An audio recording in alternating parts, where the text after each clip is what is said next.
मध्य प्रदेश में ओबीसी आरक्षण के साथ ही पंचायत चुनाव होंगे। मुख्यमंत्री शिवराज सिंह चौहान ने ये बयान आज विधानसभा के सदन में दिया। सीएम शिवराज ने कहा कि सरकार ओबीसी आरक्षण के लिए सुप्रीम कोर्ट जा रही है। सीएम शिवराज के इस फैसले पर नेता प्रतिपक्ष कमलनाथ ने सीएम शिवराज को धन्यवाद दिया। दरअसल आज ओबीसी आरक्षण के मुद्दे पर कांग्रेस के स्थगन प्रस्ताव पर जमकर बहस हुई। पहले कांग्रेस ने सरकार पर ओबीसी के अधिकार छीनने का आरोप लगाया, जिसका जवाब देते हुए मंत्री विश्वास सारंग ने इसके लिए कांग्रेस और विवेक तन्खा को जिम्मेदार बताया। इसके साथ ही सारंग ने विवेक तन्खा को पार्टी से बाहर करने की मांग की। कांग्रेस के आरोपों पर जवाब देते हुए मंत्री भूपेंद्र सिंह ने कोर्ट में दायर याचिकाओं की तारीखवार जानकारी देते हुए कांग्रेस को जिम्मेदार ठहराया। मंत्री भूपेंद्र सिंह ने सदन में कहा कि अगर एक भी शब्द गलत हुआ तो मैं इस्तीफा देकर चला जाऊंगा। इसके बाद गोविंद सिंह ने सरकार पर आरोप लगाया कि सरकार नहीं चाहती कि पंचायत चुनाव हों। गोविंद सिंह ने कमलनाथ के लखनऊ जाने का हवाला दिया, जिस पर सीएम ने कहा कि ओबीसी पर चर्चा कार्यकर्ता सम्मेलन से ज्यादा जरूरी है। इसके बाद कमलनाथ ने सरकार पर निशाना साधते हुए कहा कि अगर परिसीमन गलत था तो 1.5 साल में दोबारा कराते। कोर्ट में विवेक तन्खा ने आरक्षण और परिसीमन पर बहस की, जिसमें सरकार के वकील मौजूद थे लेकिन आवाज नहीं उठाई। आप अगले दिन भी कोर्ट जा सकते थे। कमलनाथ ने कहा कि सब असत्य बोल लो, उसके बाद जय श्री राम बोल दो। कमलनाथ ने सीएम को साथ में कोर्ट जाने की चुनौती भी दी थी। कमलनाथ के आरोपों पर पलटवार करते हुए मुख्यमंत्री ने कहा कि कांग्रेस का 27% आरक्षण दिखावा था। स्टे के बाद आपने आरक्षण दिलाने के लिए क्या किया? इसके बाद सीएम ने बड़ा बयान देते हुए कहा कि ओबीसी आरक्षण के साथ ही पंचायत चुनाव होंगे। सरकार ओबीसी आरक्षण के लिए सुप्रीम कोर्ट जा रही है। सीएम के इस फैसले पर कमलनाथ ने शिवराज सिंह चौहान को धन्यवाद दिया।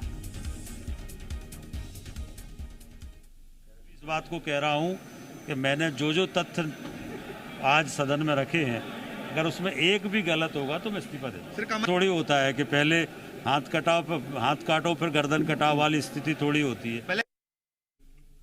तो आज स्थगन प्रस्ताव के माध्यम से इस पर चर्चा हुई। क्या क्या हुआ ओबीसी आरक्षण पर आज सदन में, वो आपको समझाते हैं ग्राफिक्स के माध्यम से। कांग्रेस ने स्थगन प्रस्ताव पर चर्चा की मांग की। मुख्यमंत्री शिवराज सिंह चौहान ने स्थगन प्रस्ताव पर चर्चा की सहमति दी थी, क्योंकि कांग्रेस ने इसकी मांग की थी। बीते दिन ही कांग्रेस ने ये प्रस्ताव रख दिया था। कमलेश्वर पटेल के प्रस्ताव पर प्रश्नकाल को स्थगित कर दिया गया था।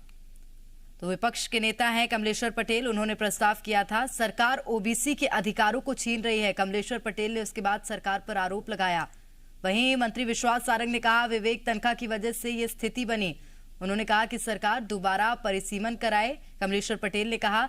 वहीं आरोप पर विश्वास सारंग ने कहा कि विवेक तन्खा कौन है, किस पार्टी से राज्यसभा गए हैं, कोर्ट क्यों गए, इसकी जानकारी भी दी जाए।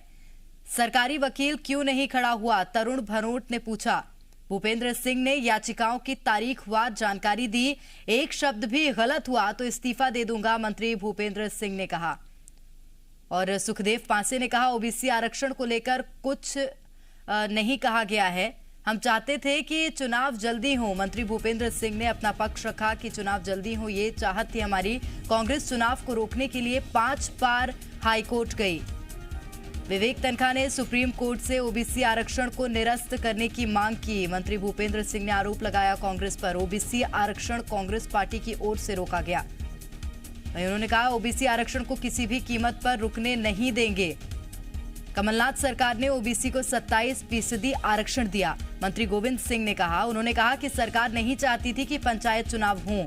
मुख्यमंत्री ऐसा कोई रास्ता निकालें जिसमें ओबीसी का हित हो, गोविंद सिंह ने कहा। और विश्वास सारंग ने विवेक तन्खा को कांग्रेस से बाहर करने की मांग की।